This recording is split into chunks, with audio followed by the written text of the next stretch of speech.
Hello and welcome to Grow Conversations, your window into the world of medical cannabis here in the United Kingdom. On today's episode, coming direct from New Brunswick in Canada, we have Sauce Rosin Labs. Sauce Rosin Labs are a producer of premium live rosin cannabis extracts, and we are going to be talking to Hartley, Hugo, and Jordan. Welcome to the show, guys. Hey guys, pleasure to be here. Great to be on with you guys. Thanks for having us. Thanks so much for joining, and very looking forward to digging into this topic. It's one that I'm particularly very excited to be talking about. We've launched live rosin products in the UK that are not in cartridges for the first time, which is very exciting for those of us who are familiar with these products. I'm sure there'll be people watching who aren't familiar with these products. We're going to dig into exactly what they are, how they're made, and the good work that the guys at Sauce Rosin are doing. But I guess to get us started, could we go left to right, right to left? You guys decide. We did a little introduction, just who you are, what your role is in the company, and if you don't mind, a little bit on how you ended up working in medical cannabis and how that came about. For sure. Hugo, if you want to start. Yeah, my name is Hugo. I'm one of the three co-founders of the company, and basically I work together with this gentleman at Sauce Rosin Labs. My role is mainly focused on the live rosin extractions. And I started my journey in cannabis probably when I was around 19 in Mexico. I will travel to the Oaxaca mountains, get some of hash that was extracted there in the mountains, and then I will basically just start nerding into it, right? Like I start looking into what was the things, the process, how it was made, and that's how I got curious into these extractions. Once I moved to Canada, I met Jordan, and I just started talking more about these things, and then we just became close friends, and we jumped into this. Brilliant. Awesome. I'm Jordan. I take care of the cultivation as well as some of the extraction and working with our partner farms. So it's really fun to be able to have your hands on everything from breeding all the way through to actually seeing the final product and helping getting extracted and pressed out. So what brought me to medical cannabis is when I was a teenager, I broke my back skiing. And then from there, I was prescribed opioids by my medical physician. Got a problem with them. Had to get off them and find some sort of option that was going to take care of my daily pain and what I was experiencing. And I found cannabis to be that perfect substitution for me, and allows me to live my life really well. So I found cannabis, and then I wanted to find the purest and best form. I started working in medical dispensaries before legalization happened in Canada. Met Hugo. We had extreme passion for cannabis and wanted to get the best possible product out to the market for people, because that's what we wanted to consume ourselves, was the highest possible quality that we could find. And so it really set us out on this journey to be able to deliver that to the masses, essentially. Fantastic. I'm very sorry to hear about your accident, but amazing that you've taken that and ended up where you are today. So brilliant stuff. And Hartley, if you don't mind. For sure. My name's Hartley, and also one of the three co-founders with these two gentlemen here. And my main role in the company is, and with Sauce Rosin, is focusing on quality assurance, all the paperwork and compliance we have in our regulated environment. And actually that kind of ties into my background, which is science and laboratories and commercial agriculture. From a young age, I also was very infatuated with this plant and its ability to have so many, diverse effects on each different person, depending on how they're using it and even what strain they're using, right? And I just, from a very young age, also, very much nerded out on cannabis and wanting to discover not only how it's grown, but how to seek out the highest form of it, right? The most purest, most potent form of it was something that I've always been interested in from a young age. And so I pursued a science degree and learned a lot about the compliance side of SOPs and following compliance regulatory environments. And yeah, so partnered with these two gentlemen, and together we put our heads together and form Sauce Rosin Labs. And it's definitely been a journey, and we're super excited that it's brought us to a place where we can share something made here in Canada with the rest of the world. There's also Lady Jane Labs, isn't there, as well? Is that how do the companies fit together, and how does that work exactly? Well, Lady Jane Cannabis is our actual kind of company name, and Sauce Rosin Labs is our rosin brand. Okay, fantastic. That's the big differentiator there. We do have Lady Jane Labs as well, which is going to be a secondary company, well, not company, a secondary brand that's going to be differentiated in quality. But we've really gained such good traction with Sauce and had such good quality go into it so far that we've really kind of dug in there and waiting for the market to mature to maybe offer something more with the Lady Jane Labs.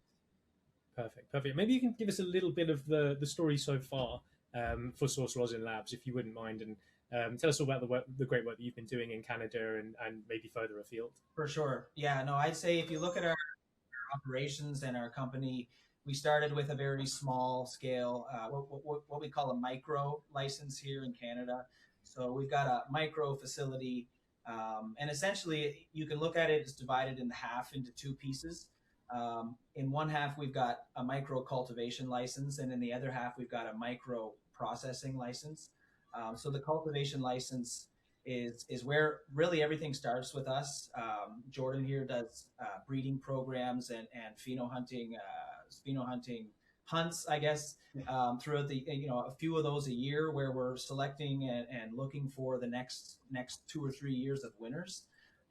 And those are all from our own genetic seed bank that we've curated since day one. And so in that half of the building, we're really focusing on the roots of the product, the actual genetics, stock, and finding those winners, which we then propagate out into mothers, and we keep those to send out to our growers.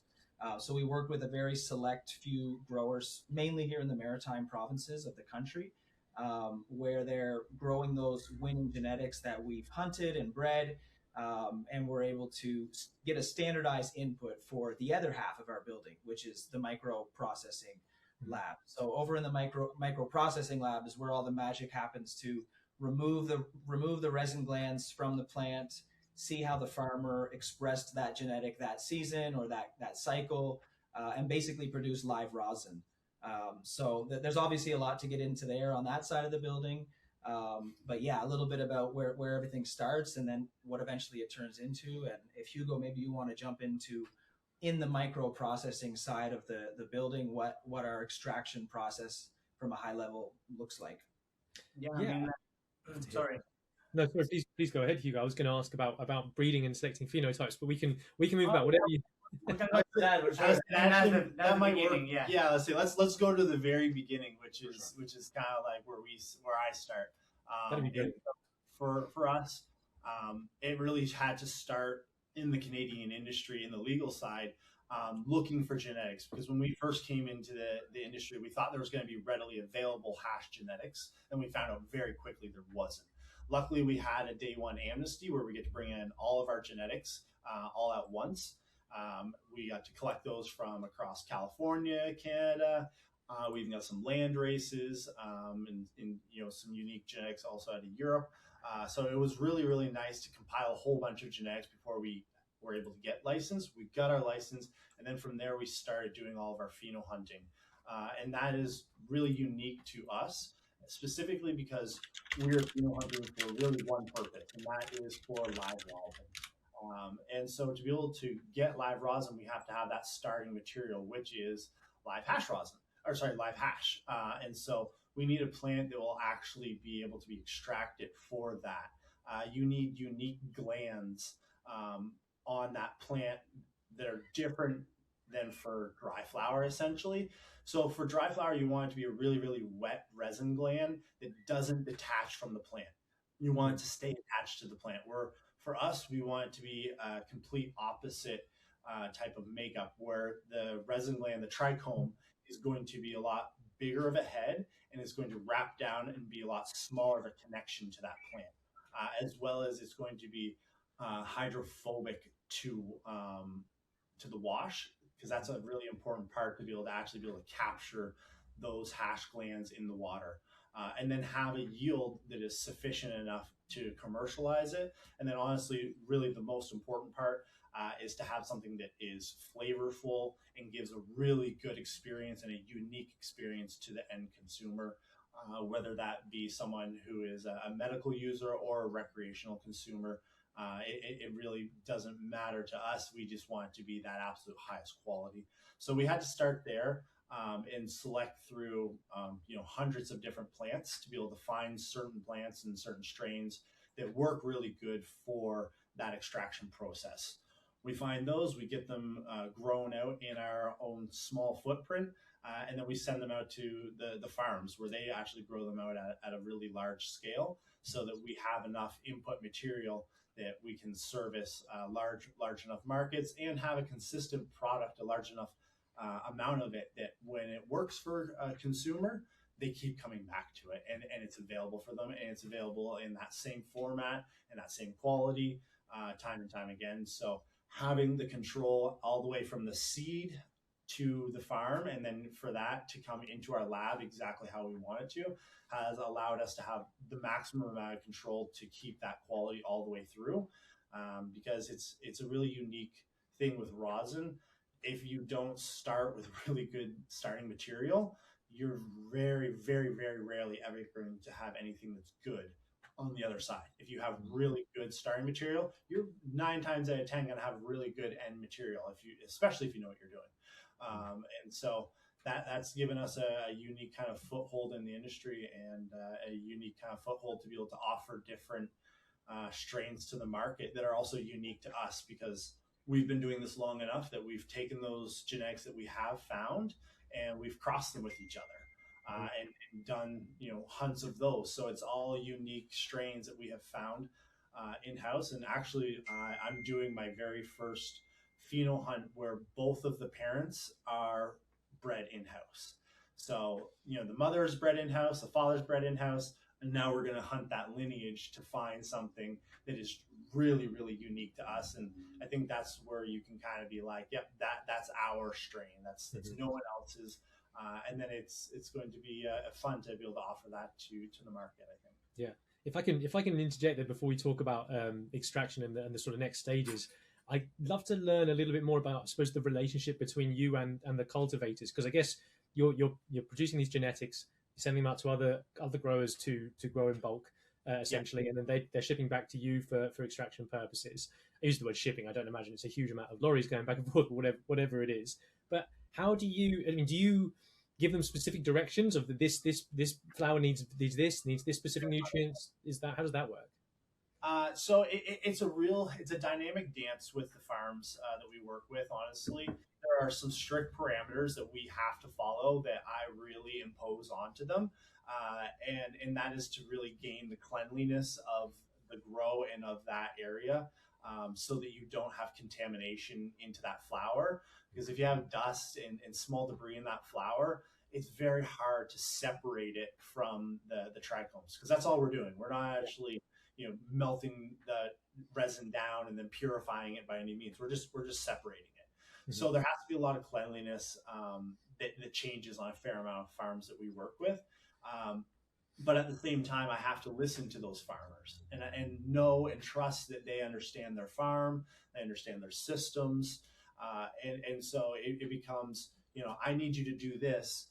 Let's work together to figure out how that's going to be possible on your farm. So usually that entails a visit always when we're delivering the clones, a rundown of the genetic is going to perform typically, what we've had for, kind of things that really helped it and things to really avoid with that specific cultivar.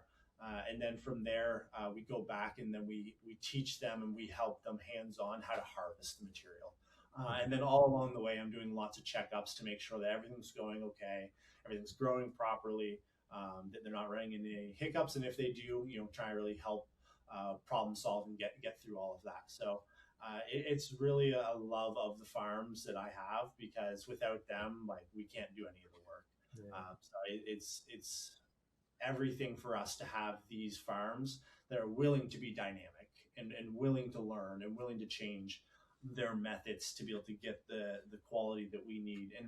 And that's what has determined what farms we have, because we've had people where we go, this is what we need, and they go, we won't do that. And we go, okay, thank you for, you know, everything that we've tried to work for, and split ways. And then there's times where we have people where we go, this is what we need, and they go, great, let's make that happen, let's do those changes, let's make sure that we have that superior product at the end, let's get the people on board to make sure that harvest is done in a timely manner. And, you know, always be attention to detail on the quality of the trichomes, and not just a biomass farmer, because there are a lot of people out there that's all they are. They're a biomass farmer. They sell their biomass off, and it gets transformed into a crude product, and then that goes out to another extractor who makes it into something more refined, and then into another product. That's not us. We need that very fine control, that niche care and love into that plant from start to finish. So it's very rewarding to work with the farms, honestly, and I really love it. Sure. I was going to ask if there's an example or an instance that springs to mind where that relationship has gone wrong, or there's been something that's been an issue or a hurdle for you to overcome with the cultivator. And is that once you've started, I mean, once you started off on it and they've started growing it, and is there anything that's really gone wrong in the past and you've had to sort of go, oh, I don't know, this might not work out? Yeah. Actually, one of our best batches that we've had went really bad. They had a hurricane come through. Oh, wow. Okay, that's bad. All of their rows right to the ground. Oh, and we were terrified that we're going to lose, 360 kilos or something like that of our prized flagship strain at the time. And luckily it was resistant enough, and the farmer worked really diligently, and they were able to save 90% of that crop. And it was really unique to have that happen. And I think it kind of gave a certain amount of stress to the plant, and because of that, those resin glands produced something a little more unique. Because it was one of the best vintages. I would say we were just talking about it, actually, and it still to this point we're like, I don't know who's done it better, other than those guys. And so that was a big time. Yeah, it went really bad, and we thought we were going to lose the whole thing, but we were able to still prevail and get on site and get everything harvested properly. And they did a lot of work to make sure that everything, was able to be harvested and was safe. And yeah, it was pretty crazy. Yeah, I think, certainly the patients in the UK and the industry here, there's a general awareness that things can go wrong, but I don't think anyone's mind goes to hurricanes or, acts of God or things like that. But it just goes to show that you can be on top of every different procedure and every different little thing, but sometimes nature has different plans, right? That's just part of growing something that's that is variable like it is, and depends on Mother Nature, like cannabis does. Let's talk a little bit about extraction. At some point, I'm going to ask one of you to talk us through the whole process of the extraction, because I know there are people who are going to be watching this they're already going to skip to this point and be like, no, we just want to know exactly how this is made. How do we get this product? How does it come to, from being the flower produced? I would say it goes from freezing, where we get it all frozen, and then it gets handed off to Hugo, essentially in the lab, where he's creating all of the protocols for getting it washed. So I'll let him take care of that. Yeah, can you talk us through that, Hugo? Yeah, of course. We'd love to share a little bit of what we do there. At the end, all these processes started with the background of standing on the shoulders of many people that started washing hash right before us.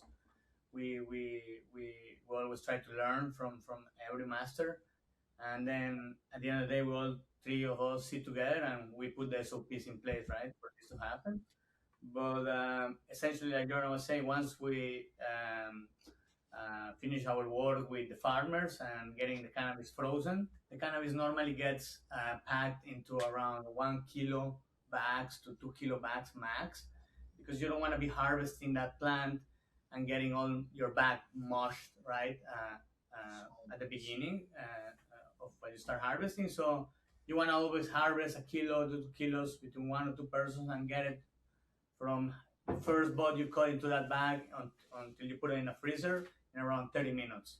So that really allows the product to be fresh, frozen, right? Harvest, and not like a semi-frozen harvest. And that basically preserve your terpenes, preserve the quality of your product and THCs and all these things, right? Because the moment you cut the plant is dead. There is no more help to that plant. So you are going against time, right? So once the cannabis gets frozen into those 2 kilos to 1 kilo bags, they get normally cool overnight with the open bags just to release the moisture that the cannabis has trapped, right? After 12 hours, we seal those bags and they get frozen another 24 hours, and then they get shipped into normally trailers or reefer trucks.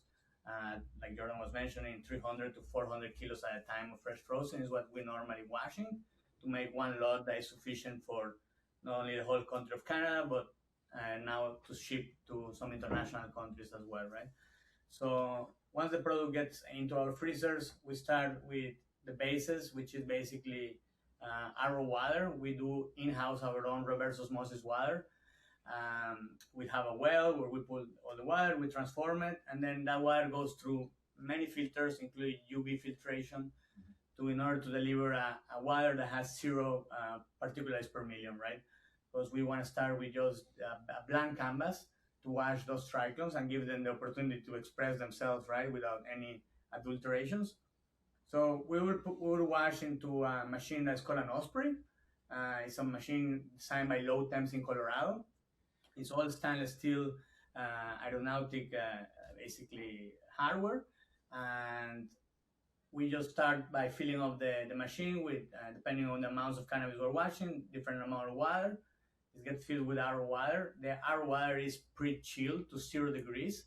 So we are washing this product with no ice inside the machine in order to avoid grinding from the ice into the plant, and also that will create contamination, will create a more greener hash or not so pure hash, basically, right? So the water that goes in is at 0. The cannabis is at 0, coming from a minus 20-degree freezer, chest freezers. We use the cannabis as ice. The cannabis is so cold that it behaves like ice. And then we do a couple of, depending on the genetic, how tight or how open is it, we will create a recipe with the team. We will basically do 1 to 4 washes is what we're trying to allocate to get everything out. And after that, everything gets sieved, everything gets into a freeze dryers, where the freeze dryers will basically dry the product through sublimination. And once it comes out, we end up with what is called bubble hash, right? Live rosin bubble hash. This live rosin bubble hash, for patients really to understand, we like to just mention it's like wine, right? Cannabis has the grapes. We are just removing those grapes or those glandules through different sieving bags by sizes, and then we are basically putting all those trichomes together into a puck, basically a press bag. A press bag, a food grade nylon, and then we're pressing that into a machine that has 2 plates controlled with temperature. And all this is so important because similar like olive oil, these oils are of a plant, right? So the moment you are applying too much heat, you're burning all the benefits that you might carry with that, right? Or all the things you're looking for, right, in that product.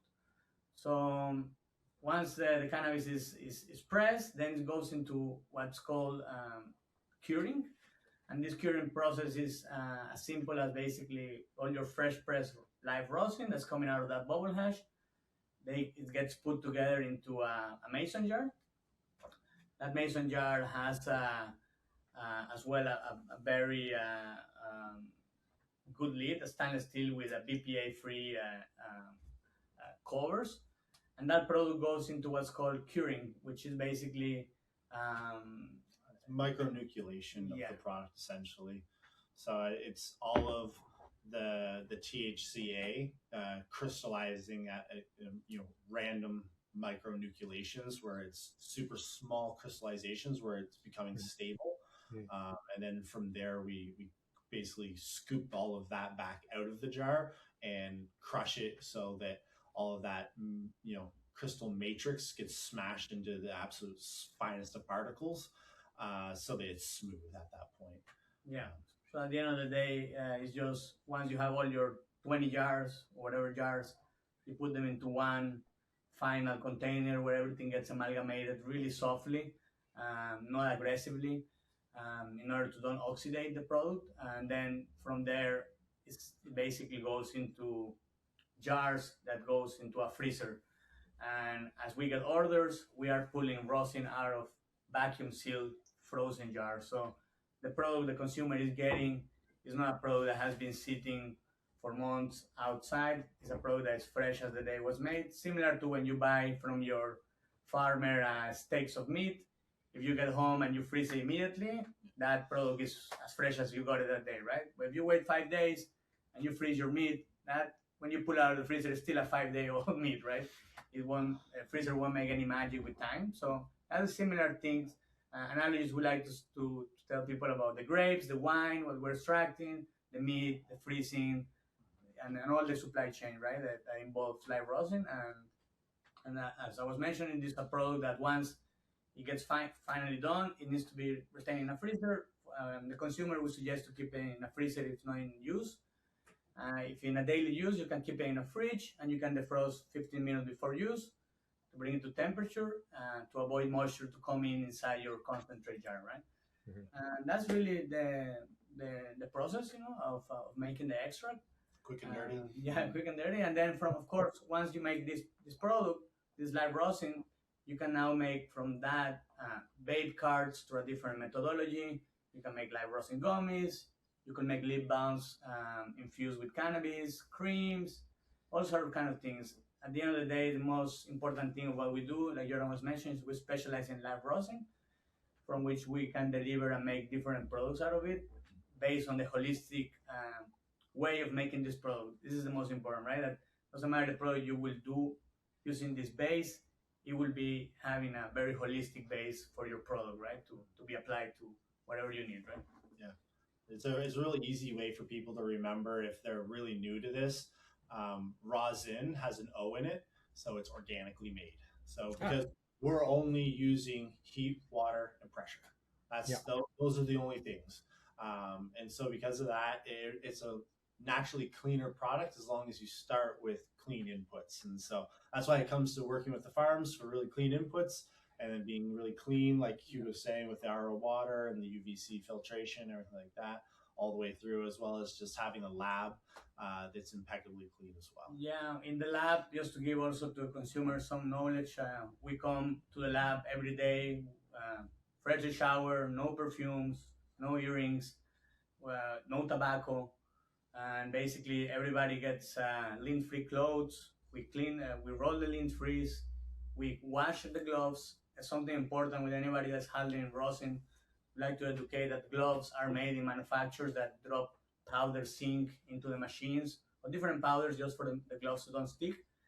So if you put your gloves thinking like you're in the kitchen and you start handling rosin, you're immediately transferring powders of manufacturing into your rosin. Is like a chewing gum, right? So us, we have gloves, we clean the gloves with a approved soap, we will rinse it, then we go into the lab and we start touching equipment or anything with really sterile gloves, masks, all the PPE, everything. Because at the end of the day, the last thing we want, this is like a fine whiskey bottle, you don't want to see a hair or something floating there, right? So the consumer that we are delivering this from our point of view is going to the lungs of consumers. So therefore, we have to treat it as is, right? So the cleanliness is extremely important, not only from your personal hygiene, but also from like we were saying, the water you start, the filters that you need to change, right? That do catch things, and all this process really is a work of love, because it's not easy to be working physically with a mask for 8 hours, 5 days a week, Tyvek suit. So it is the people that do this with us have a extreme high passion for this, and that's what required to make this job, right? At the end of the day, you got to really care about what you do. I mean, it's such a long process, and thank you for explaining it in such detail. I really appreciate that, and I'm sure our viewers too as well. I remember we were talking about this before, Harley. You mentioned, just because it's in my head, there's two cures, two different cures, a warm cure and a cold cure. Is that correct? Is that Yeah. And Jordan's got the full sauce on that for sure. I'll let him continue on his banter for that for sure. I can speak a little bit to that for sure. So we do a warm cure essentially, where we bring the rosin up to a melt point, and then from there we do a really controlled crystallization of that rosin to be able to get it stable. So it's one of the really important parts that we do to be able to help the rosin be a really good quality, depending on what the resin is kind of starting with. Yeah. So I think that's it's a little bit unique to us, but depending on the resin and the strain, right? Like that the warm cure versus the cold cure, the strain's going to want to express itself in different ratios, right? So we definitely have to listen to the plant. Some strains come out, after one of those cures and develop almost a new profile or a new taste or a new sort of terpene flavor and effect that you just don't get if you only cold cure it, right? So we're definitely listening to each strain and how it wants to be reacted and how it wants to be cured, and sort of dialing in each of our products and the formula based on that. And something that is very important to clarify, because we have read some people have these questions, like they think we're adding things to the rosin or adding diamonds. Really, to clarify this, is we start with we finish the fresh press, we cold cure things, right? And the difference between the legal market and the legacy market is that in the legacy market, you can buy a jar that somebody made and you can get it in 2 days, a day. So it's as fresh as it gets, right? In the legal market, because of regulations and everything, the logistics are completely different. So the game is completely different. So for us, we had to really study the resin and figure out how can we deliver the same product we're doing in the lab and people to receive that product in the same state, right? So what we developed was super concentrate, basically, similar to what Blue River Terps and Tony Versura do in the US, which we basically take the same live rosin, the cold cure. We take, depending on the strain, different ratios, but sometimes I would say we'll do 20% live rosin jam, and that live rosin jam is not done as it used to be done before in an oven with just visuals and looking at bubbles. We have machines now that allow us to do that live rosin jam with probes and softwares and computers. So we have basically a perfect cooking ratio of that, and it never goes above the temperature that rosin was pressed, right? So it's not like, oh, we're pressing that rosin at 160, but now we're gonna do the jam at 200. No, the jam is at 160. It's just slow and slow. It takes normally like 2 to 3 days. It's just like cooking a brisket or some good things, right? It takes time, but that way you don't lose terpenes, you don't lose quality, and you end up with a jam that is more moist, right? That when you add that little bit of ratio into the cold cure of rosin, it stabilizes the rosin for logistics as such as the legal market, right? What we have found is that it doesn't decrease the quality, it's actually increase the longevity, increase the potency, increase the quality, but it has to be done with a properly made jam, with a computer, with a software, and all these things, compared to like doing it by visuals, right? In an oven from $200 from Walmart, right? Like, yeah. It's not gonna happen, right? So that really is what we have been doing for the past 5 years in Canada, and we of course like to educate people, but also we like to keep this, almost like private, because sometimes for people it's really hard to understand these things because the education is still not out there in a major form that you can find, right? So for us, when we have the time, such as today, we like to break this down because no clear science really what we're doing here. It's just working with a plant that has different characteristics and understanding the product you're working with, right? Yeah. So when you deliver it to a consumer, that consumer wouldn't even think there is a jam or anything. They're just consuming some high quality product, right? Yeah. So at the end of the day, the proof is in the pudding. And sometimes, like I say, right, if you're doing something different, you're near crazy or you're into something. After 5 years, I believe we're into something here, and we always like to share this with people that are coming to the legal market as other brands, because it's important. Otherwise, your product, if you don't do this, the cold cure you do, doesn't matter who make it, 17 Labs, Tony, doesn't matter. It's a natural product that in a shelf with no temperature control will decay. It will pickle, it will become rancid. So that's the importance of stabilizing it, and as well keep it in a fridge or in a freezer. Everything helps basically. It's like dealing with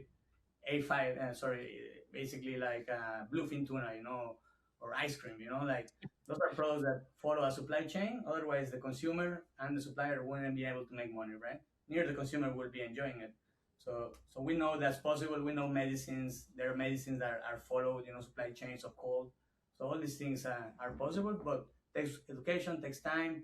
Is a market is in diapers still, right? So we know all these things will eventually come to place, right? Yeah, fantastic. Well, again, thank you for being so candid and explaining in so much detail. I appreciate, to some extent, wanting to keep your recipe to yourselves, but also the transparency and explaining for our viewers quite how this comes together. And it sounds like a hell of a procedure. It's not simplistic, is it, in any sense of the word? It's you're definitely looking to create the best end product, and there's a variety of different processes you've just explained to us to get to that end goal. I want to touch on a few of them, if that's all right. I think go right to the sort of you sort of touched on it a little bit here in terms of organic and rosin, but was it always the intent to do solventless? Was there ever a consideration to bring solvents into the conversation, or was that not even a chance, not from the beginning? Yeah, I think from our experience around probably 2004, the flower rosin started getting pressed in the US, some little parts here in Canada, and after that, a lot of people just found that finally you could make potent basically extracts and out of your own harvest or your own methodology, right? So I think that empoweredness was felt by a lot of people, and that drove us into pursuing more things. Not only us, many people around the world, just going to that train and refine it, and it has come to basically what we do now. And a lot of those things started with genetics that were not bred for this. Now we have people like Jordan and other breeders that are doing the groundwork, the start groundwork for this, right? Without this pyramid base, there's nothing to build up upon, right? So really the genetics, I find, is the backbone of live rosin. Because at the end of the day, you could be the greatest extractor, but if you're not working with a great farm or a great product, your outcome won't be great because you're great, right? It would be just as great as your starting material. Yeah, definitely. Quite right. Yeah, I'd love to learn a little bit more about the markets that you guys are operating in. Obviously, Canada. We've talked a little bit about the UK and just launching into that. Where else are the Sauce Rosin products being produced for? Is it, and I presume in Canada it's the recreational market, but is it also the medicinal market? Yeah, it's correct. Fantastic. Right. Yeah. So if you're a patient in Canada, you could order our product no matter which province or territory you're in. And then on the recreational side, almost the same. We're pretty much countrywide. So definitely those two buckets here in Canada are bread and butter. And right now we're looking, this opportunity to come into the UK is a great, adventure for us. And we look to really put a flag there, and the quality that, and the product that we make, that all these processes add up to. We believe there is a position in the market for something like this. We've built it for the way the supply chain and the way the market runs. And like I say, we believe there's a place in the market for it long term, and just excited to see where that goes as more and more countries come online, right? We're seeing so much activity on the medical side across the globe. It's very encouraging, very exciting. Yeah, we're just all the rest of the world. Speaking on behalf of the rest of the world, we're just catching up with you guys in Canada. So we very appreciate your expertise and your knowledge and the products, of course.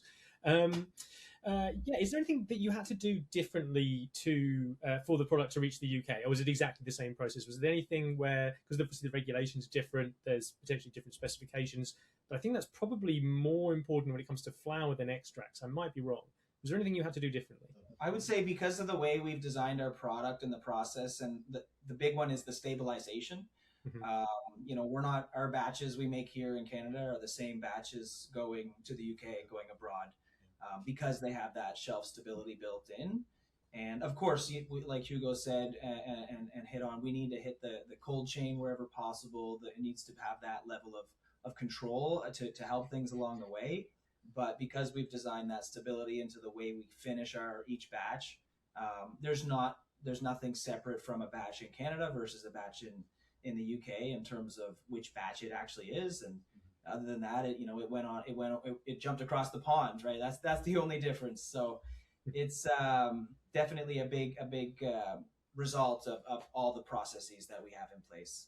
And it's worth pointing out for those watching, it goes straight into the freezer as soon as we get it here in the UK in our distribution hub as well. We're following all the advice from Sauce Rosin Labs to make sure that this is maintaining its quality up to the point that it reaches UK patients. And I mean, it's fantastic to hear it is the same batch that the individuals, patients, or recreational consumers are using in Canada. Let's talk a little bit about your plans for international markets, if you're happy to do so. I'd be really interested. Again, we can't really talk about specific products, but if there's goals to launch a certain number of products in the UK, is there goals to go further afield? Are you thinking about Germany, Australia? What's next on the horizon, I suppose, for you guys? You've got one product into the UK. There's a foothold there. What's going to happen to cement that in an international sense? Yeah, I think as the regulations permit, same as we started here in Canada, we started with one jar, one live rosin, and then the company now have multiple SKUs, a big portfolio of different products made out of live rosin. So definitely as regulations open up, we will be glad to share some gummies made out of live rosin. We have now 0.5 pre-rolls infused in a 3-pack for a very affordable price, so people can get to know a little bit of what live rosin is through a pre-roll without consuming solvents-based extracts, right? So, and then we have something really novel that has been going around the world called a hash donut, which is basically a 1.5 pre-roll, basically flour roll with a 0.5 gram stick of rosin inside, with a glass tip that as you burn, it creates a donut kind of looking like. Okay, yes, I've seen these. And that is a really product that has taken off here. We can't get enough in the market, really. They fly out. And those are really novel products that have been having great success here in Canada. And it will be tricky because of the lack of smoking, unfortunately, in the UK, that any prescription medicine can't be smoked. So there's a few of those, but probably won't be. Doubt that regulation is going to change for the medical side of things, but who knows what the future holds. I'd like to add to that just a little bit. I think one of the things that we are working towards for the more medical side of our company and our outlook and international opportunities to get that medicine out there is to get, at least from my side, is to work with farms to get a more consistent strain available all the time, because you do find something that works really well, people want to keep purchasing it. So if markets are going to continue to trend that way in the medical sense, that's one of the things that we're looking to get more offerings and having them consistent and stable. And I think that'll be really important for the end consumer to have that access to a really high quality product that stays there for them and they can rely on. I think, that's one of the big goals for us. Yeah, you've touched on something there that I think is really interesting. It's sort of, I suppose, if you're comparing with flour, there are certain advantages to having an extract in terms of consistency, in terms of reliability. What else is there? I mean, why would a patient or even a consumer want to, who perhaps is familiar with flour but not familiar with extract? What are the sort of pros and cons there for trying that out? I think one of the major things is the cleanliness of it. You say, you're not burning anything. It's all just vaporization of the exact compounds in cleanest possible form you can get them, essentially. Majority of our tests come out at a purity level that's near 100%. There's no adulterants in there ever. It's just pure cannabinoids extracted through our organic method. As well as it really gives a flavor and an experience that is very, very unique to that product. I know a lot of people, when they've smelled weed being smoked or smoked themselves, they think it tastes bad or it has a really intense aroma to it, whereas the live rosin extract is very nice in the way that it interacts with us, that it's very sweet, very pure, and allows for a lot better of a consumption for the medical sides of things. It's really easily to dose as well, because it's all homogenized, consistent throughout that whole jar. It's not like when you grab a bud and you break off the top part of it versus the bottom part, or you have really large buds versus small buds. It's different cannabinoid contents throughout. So that's a huge thing, is consistency. And then now that there's more options for portable vaporizers, I think the ability to consume really discreetly, anywhere that you want, almost, within reason, is very important to people. It's not like smoking a joint where all of a sudden you come into the building afterwards and everyone looks at you and go, well, you just smoked a joint. You can consume the product and step onto an airplane and no one's looking at you all funny when it's a closed tube. So I think that's another very important part for the kind of the medicine side of it, is that access to medicine. And also just the cleanliness, the organic factor are the big points. We're trying to develop here as well are edibles made out of live rosin is a new thing, but without sugar. So a lot of gummies, as we know, will have a lot of sugar, and it's hard to consume them on a daily basis, right? You don't want to be eating that before sleep. So here we're developing a couple of interesting things, from capsules to sublingual powders that will deliver the same benefits as vaporizing live rosin, but you will be able to ingest it, and because you're ingesting it is bypassing a couple of systems that allow you to have the effects pretty fast, really, less than 2 minutes, So it's as quick as a dab, and that's something that we're very intrigued and doing R&D and looking to basically develop basically. Yeah, fast acting. I've heard a little about this fast acting oral, or I don't even quite know how you class powders. They're oral, I suppose. You just eat them, or you could mix them into drinks or even into food, can't you? So incredibly versatile, I suppose, as a medicine goes. If you want to take a break, if you're a daily consumer and a daily patient, and you want to take a break of your lungs, but you still want to get the needs you need to, then those things are definitely an alternative as well. Right? No, I'm very excited about seeing some of these things launch in the UK. Hopefully, not too long. We have cartridges. I think you were talking about portable vaporizers for extracts, I suppose, rather than herbal vaporizers. Although some herbal vaporizers can be used for extracts, can't they? But we have had live rosin, and we've had rosin amongst other extracts in the form of cartridge vaporizers. But I think there are some downsides to cartridges, aren't there? I've personally experienced this. I've dropped them and they've smashed, and you lose a whole gram of whatever's in there. A bit frustrated at the point where I'm not keen to go back to cartridges because of those risks involved, and having it actually just as a loose extract is quite exciting. So that's great. But I know you guys do a bit of both there, don't you? Correct. Yeah, the extracts, the vapes, I would say it's another puzzle of the game that we have cracked.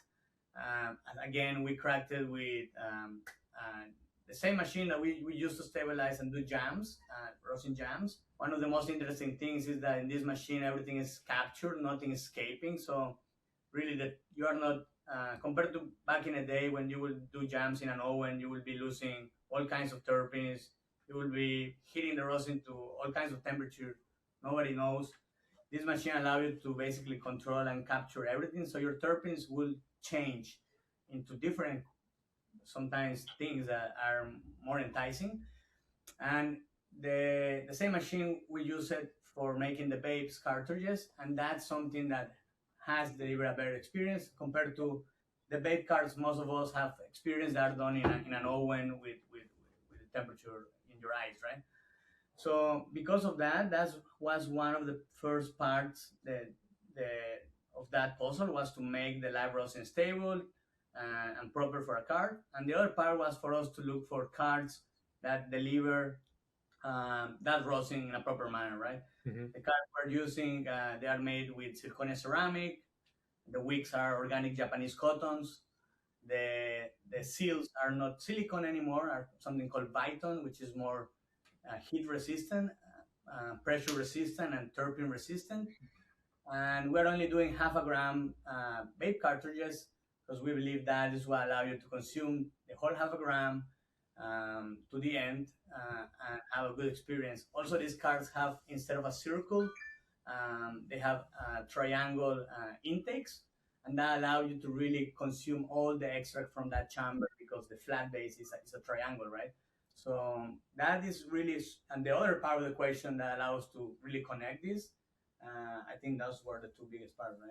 Yeah, for sure. And our elements are quartz too, inside the wick, inside the chamber. They're using the quartz. So every element of the vape cart that we've spec'd out is trying to get as close to, you know, an at-home or even an e-rig dab that you would take from a jar of concentrate, right? We're trying to recreate, even though, you know, it's still not fully there, but all these elements and all these hardware components, they allow to have the closest to the true to dabbing experience. You just see the level of detail that you're putting into this, and just, you know, making sure that everything is the best it can possibly be. To the wick being made of Japanese cotton. I mean, that's I haven't heard that before. That's exceptional.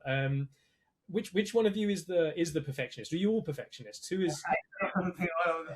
All of us. It's a triple trifecta. Triple threat. For sure. For sure. So you're all of you obsessing over the tiny details. It's not one of you causing headaches for the other two, but you're actually all sitting down and troubleshooting this all together. I think that's why we've had such a success, honestly, is that we really removed our egos from this, and we said, who has the best idea for getting the quality to the final consumer?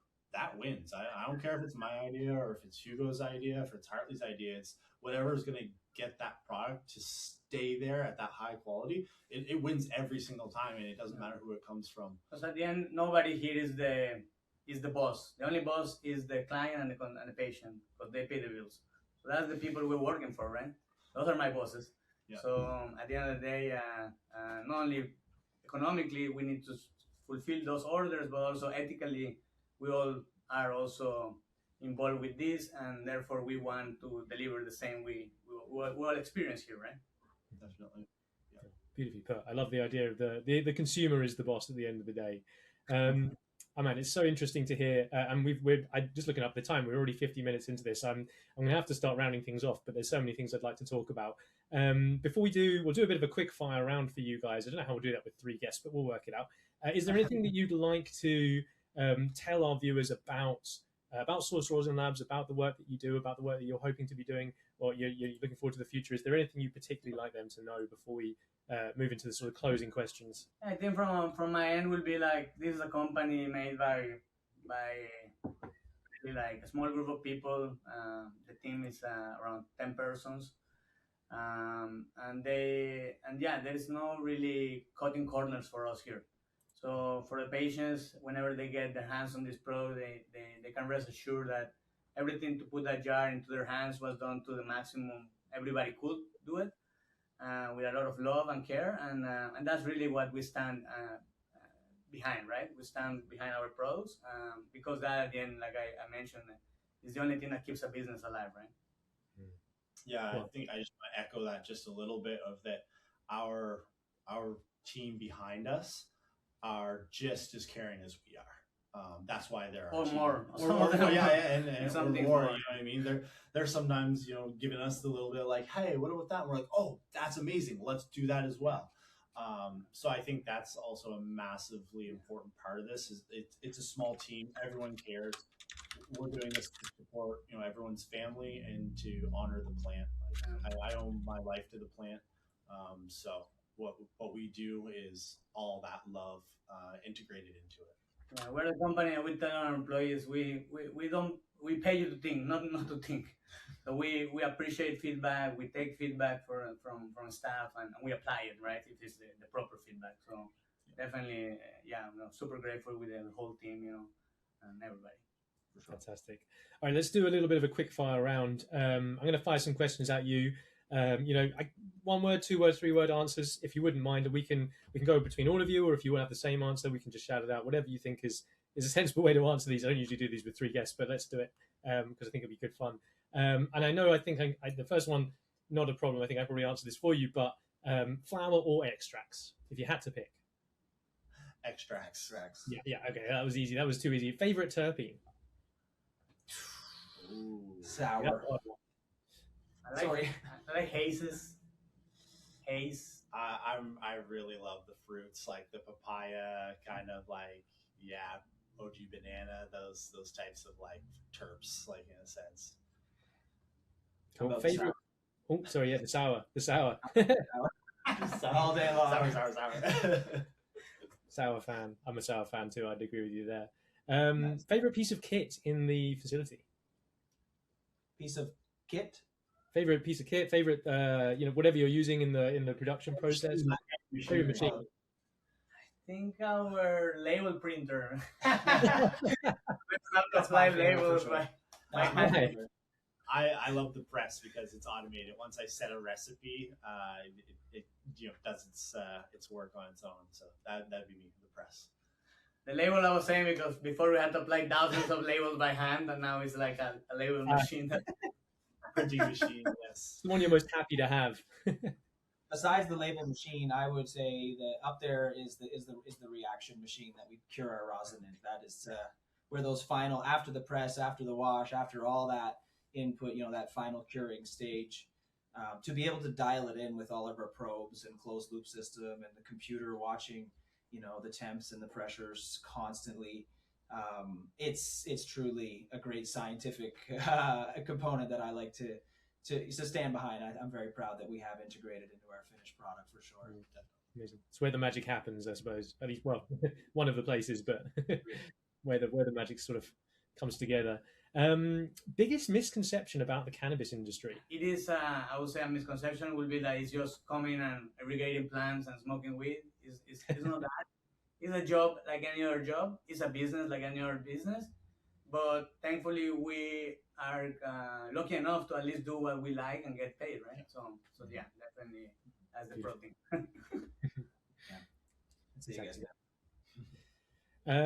Biggest lesson you've learned working in cannabis or working for Sauce Rosin?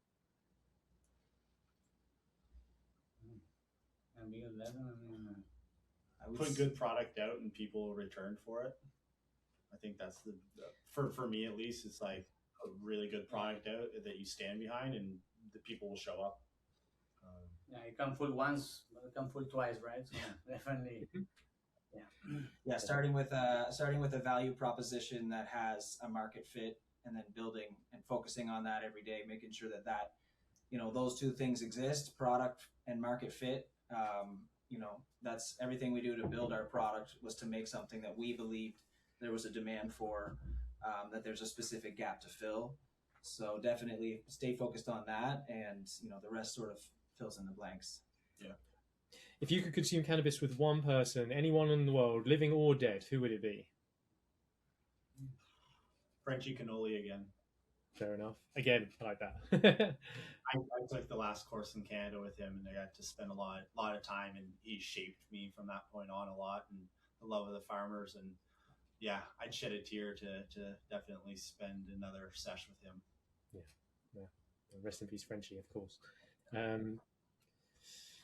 How about, one last question, one last point for you. Is one thing that you'd like the UK medical cannabis patients to know about you guys, about Sauce Rosin Labs and your products?